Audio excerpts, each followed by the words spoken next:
So in that context, of course, in Bangladesh, there's all sorts of rhetoric going around, humanitarian corridor Yeah. that the interim government actually talked about and then backtracked away from it. And of course, sort of Bangladesh.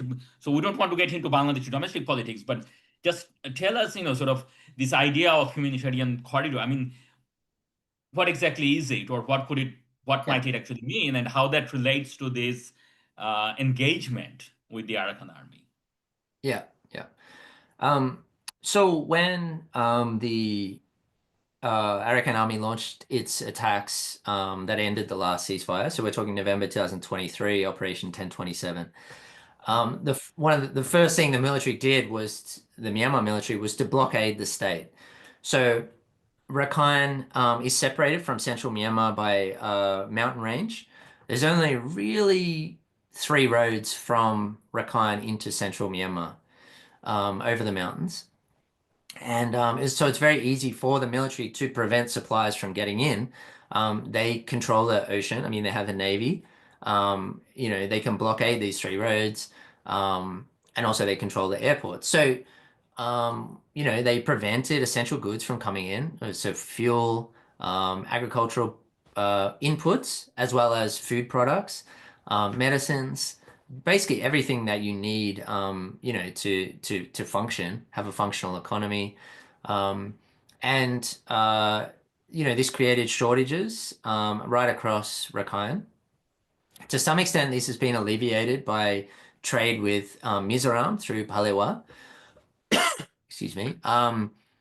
But there was an opportunity, I think, for Bangladesh to informally allow trade, certainly, with Rakhine State, but also potentially some humanitarian assistance. And that could have been a way to also build trust with the Arakan army, right? To engage with the Arakan army. Um, but the direction that the interim government went was to try to establish a formal corridor, humanitarian corridor, with the UN involved. Um, and for that to work, I mean, Naypyidaw would have to agree to it. Um, and that was never, in my view, likely to happen. When we think about the fact that the Myanmar military is blockading Rakhine State to prevent goods from getting in, to prevent goods from central Myanmar getting into Rakhine, why would they allow a neighboring state to Right. officially send goods in over the border? It doesn't make any sense to me. Um, and so, the interim government pursued this approach that I think was never likely to work, and now it has become a domestic political issue in Bangladesh, and I think, they've been forced to back away from the idea.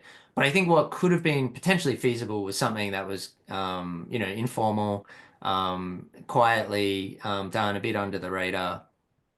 Um, and what would the purpose have been? I mean, stabilize the border area, like from the Bangladesh perspective, stabilize the border area, ensure that communities in northern Rakhine have access to affordable food, medicines, essentials to survive, and not create a competition for resources.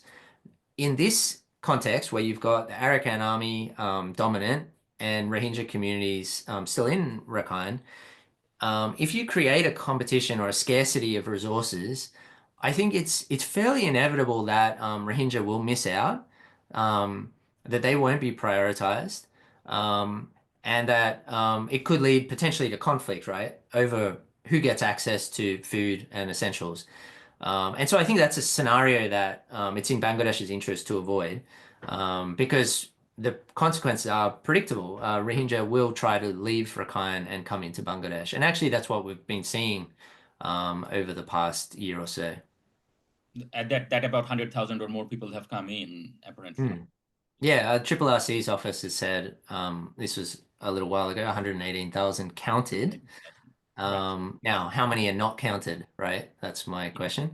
Yeah. But yeah, I mean, certainly over 100,000. Yeah.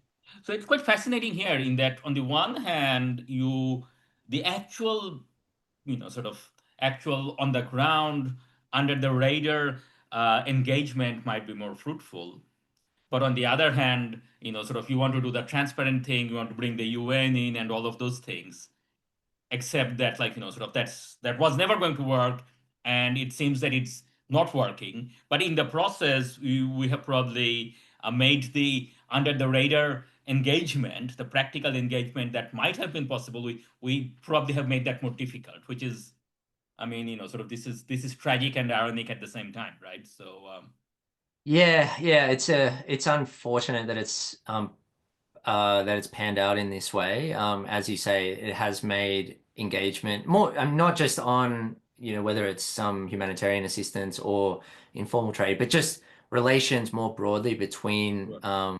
Bangladesh and the Arakan Army have been strained by developments over the past few months, and particularly, I think, recent weeks. So that is really unfortunate. Yeah, I mean, like I said, like I don't think the Myanmar military was ever going to agree to this plan. What I didn't really anticipate was how it would become a domestic political issue, and how it would become a stick to sort of beat the interim government with. Um, and that's probably my sort of lack of understanding of Bangladeshi politics. Maybe that was obvious. I don't know, but it seems like the interim government also did not expect that to happen. We're looking at the time. We have gone way beyond and the hour that we usually, sort of do these things. But this has been a fascinating discussion.